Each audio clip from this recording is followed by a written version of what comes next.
अतः श्री वराहपुराणे 9-10 अध्याय पतिव्रता के महात्म्य का वर्णन। नारद जी बोले, हे धर्मराज, मैं जानना चाहता हूँ कि तपोधना स्त्री किस कर्म अथवा तप से सर्वोत्तम गति पाने की अधिकारिणी बन सकती है। आप मुझे यह बताने की कृपा करें। यमराज ने उत्तर दिया, उत्तम सुब्रत द्विजवर, वैसी स्थिति प्राप्त करने के लिए नियम और तप कोई भी उपयोगी साधन नहीं है। महामुने उपवास, दान अथवा देवार्चन भी यथेष्ट गति प्रदान करने में असमर्थ हैं। यह स्थिति जिस प्रकार से सुलभ हो सकती है वह संक्षेप से बताता हूँ, सुने। जो स्त्री अपने पति के सो जाने पर सोती और उसके जगने के पूर्व ही स्वयं निद्रा त्याग देती है तथा पति का भोजन कर लेने पर भोजन करती हैं, उसकी मृत्यु पर विजय हो जाती है। यह सत्य है। हे द्विजवर, जो स्त्री पति के मौन होने पर मौन रहती है और उसके आसन ग्रहण कर लेने पर स्वयं ही बैठ जाती है, वह मृत्यु को परास्त कर सकती है। हे तपोधन, जिसकी दृष्टि एकमात्र पति पर ही पड़ती है, जिसका मन सदा पति में ही लगा रहता है तथा जो स्वामी की आज्ञा का निरंतर पालन करने में तत्पर रहती है, उस पतिव्रता से हम सब लोग एवं अन्य सभी भय मानते हैं। जो स्वामी के वचनों पर श्रद्धा रखती है और कभी भी आज्ञा का उल्लंघन नहीं करती, उस साध्वी की संसार में परम शोभा होती है। देवता लोग भी उसका सम्मान करते हैं। हे द्विजवर, जो प्रत्यक्ष अथवा परोक्ष में भी किसी अन्य पुरुष का ध्यान नहीं करती, उसे पतिव्रता कहते हैं। ऐसी स्त्री को मृत्यु का भय नहीं रहता। जो सदा स्वामी के हित साधन में संलग्न रहती है, वह अभय रहती है।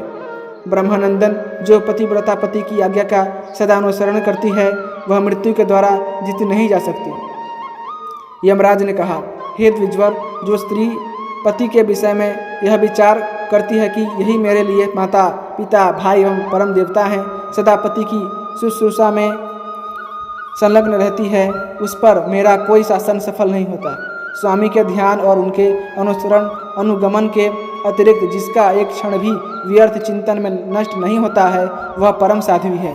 मैं उसके सामने हाथ जोड़ता हूँ।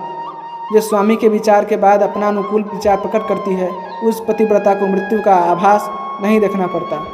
नृत्य, गीत और वाद्य ये प्रायः सभी देखने व सुनने के विषय हैं, किंतु जिस स्त्री के नेत्र तथा कान इन पर नहीं जानते जाते हैं, बल्कि पति की सेवा में ही निरंतर लगे रहते हैं, वह मृत्यु के दरवाजे को नहीं देखती। जो स्नान करने, स्वच्छंद बैठने अथवा केस संवारने के समय मन से भी किसी दूसरे व्यक्ति पर दृष्टि नहीं डालती, उसे मृत्यु का दरवाजा नहीं देखना पड़ता।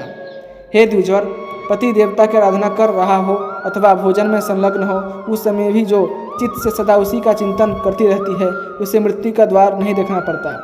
हे तपोधन, जो स्त्री सूर्योदय के पूर्व ही नित्य उठकर घर को बुहारने साफ करने में उद्यत रहती है, उसकी दृष्टि मृत्यु के फाटक पर नहीं पड़ती। जिसके नेत्र, शरीर और भाव सदा सुसंयत रहते हैं तथा जो अपने शुद्ध आचार एवं विचार से सदा संयुक्त रहती है, उस साध्वी स्त्री को मृत्यु का दरवाजा नहीं देखना पड़ता।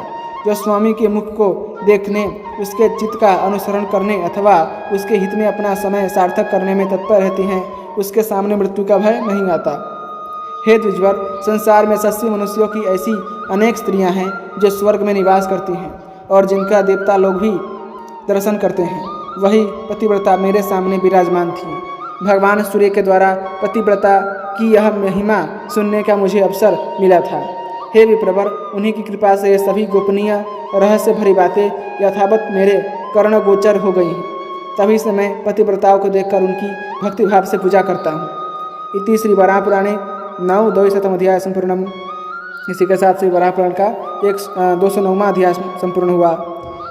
यदि आपको यह कथा पसंद आई है तो कृपया करके वीडियो को लाइक करें, चैनल को सब्सक्राइब करें और अपने दोस्तों के साथ इसे अवश्य शेयर कीजिएगा। धन्यवाद। जय श्रीमन नारायण।